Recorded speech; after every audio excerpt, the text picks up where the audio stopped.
আসসালামু আলাইকুম, সবাই কেমন আছেন? আশা করি সবাই ভালো আছেন। ফেসবুক, ইউটিউব যে যেখান থেকে দেখছেন সকলকে অসংখ্য ধন্যবাদ জানাচ্ছি। বন্ধুরা, আজকের সেই খুশি সংবাদটা হলো যে আগামীকালকে থেকে মানে 1 সেপ্টেম্বর 2024 থেকে শুরু হচ্ছে আরব আমিরাত অবৈধ প্রবাসীদের জন্য সাধারণ ক্ষমা।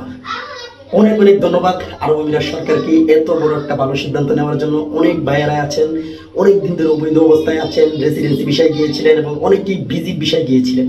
তারা এই সুযোগটা কাজে লাগাতে পারবেন এবং কাল থেকে সেটা শুরু হচ্ছে।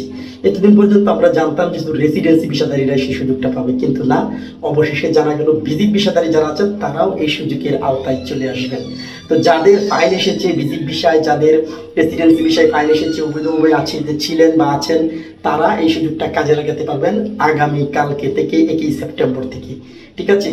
তো আপনারা অপেক্ষা করুন, ইনশাল্লাহ আগামীকালকে থেকে শুরু হচ্ছে সেই সুযোগ। সেই সুযোগের অপেক্ষায় লাখ লাখ হাজার হাজার বাংলাদেশি, শুধু বাংলাদেশ না সব রাষ্ট্রের জন্য সেই সুযোগটা দিয়ে দিয়েছেন। সেজন্য আবারও ধন্যবাদ জানাচ্ছি আরব আমিরাত সরকারকে। তো দ্বিতীয় কথা হলো যে এই সুযোগটা যারা ভিসা লাগাতে চান তাদেরকে অবশ্যই পাসপোর্ট থাকতে হবে, আর যারা দেশে চলে আসতে চান তাদের পাসপোর্টের প্রয়োজন নাই। জরিমানা ছাড়া, জেল জরিমানা ছাড়া আপনারা দেশে আসতে পারবেন। আর যাদের পাসপোর্ট আছে, যদি ভিসা লাগাতে চান তাহলে বিশেষ করে ভিজিট বিষয় যারা আছেন বা অন্য অন্য বিষয়, তারা ভিসা তারাই লাগাতে পারবেন যারা অন্য কোনো কোম্পানি, মানে যে কোম্পানিতে আপনি ভিসা লাগাবেন সেই কোম্পানির অফার লেটার নিয়ে যেতে হবে যে আপনাকে ওই কোম্পানি কাজ দিতেছে, তাহলে আপনি ভিসা লাগাতে পারবেন। এবং ভিজিট বিষয় যারা আছেন তারাও কিন্তু এই সুযোগটা কাজে লাগাতে পারবেন। তো শুরু হয়ে যাচ্ছে আগামীকালকে থেকে সেই সুযোগ।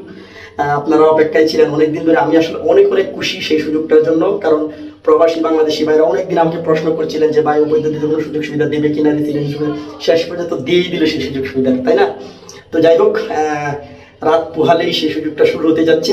আরও কিভাবে কি করতে হবে না করতে হবে আপনারা ওই দেশে বাংলাদেশ এম্বাসিতে যান, সেখানে গিয়ে খবর নেন, অথবা বিভিন্ন টাইপিং সেন্টার সেখানে গিয়ে খবর নেন, বিস্তারিত আপনাদেরকে জানতে পারবেন কি কি লাগবে। তবে যদি আপনি দেশে যেতে চান তাহলে বেশি কিছুর প্রয়োজন নাই, একটা পেপার হলেই চলবে, অথবা পাসপোর্ট কপি হলেই চলবে, অথবা ভিসা কপি হলেই চলবে। আর যদি ভিসা লাগাতে চান অবশ্যই পাসপোর্ট নিয়ে যেতে হবে, অফার লেটার নিয়ে যেতে হবে, তাহলে আপনি ভিসা লাগাতে পারবেন। ঠিক আছে? তো এই হলো আপডেট। এই আপডেটটা আসলে কি আর বলবো, আগামীকালকে থেকে শুরু হচ্ছে। আরও কোনো কিছুর প্রয়োজন বা কী কী লাগবে না লাগবে বা আরও কী কী ব্যবস্থা হবে না হবে বিস্তারিত কালকে আবার দেখবো। কালকে অনেকে হয়তো যাবে কাজ করার জন্য, তাদের সাথে অনেকের সাথে যোগাযোগ করবো, করে দেখবো কী কী অবস্থায় আছে না আছে, তারপর আরও বিস্তারিত আপনাদেরকে জানাবো। ঠিক আছে? তো জাস্ট আজকের ভিডিওটা বানানোর উদ্দেশ্য হলো এটাই যে আরও সরকারকে অভিনন্দন দেওয়ার জন্য। অভিনন্দন দিলাম এটার জন্যই যে তারা এত বড় একটা সুযোগ নিয়েছে। তাই আরব আমিরাত সরকারকে আবারও আমার পক্ষ থেকে, সকল বাংলাদেশিদের পক্ষ থেকে, সকল প্রবাসীদের পক্ষ থেকে অনেক অনেক ধন্যবাদ জানাচ্ছি।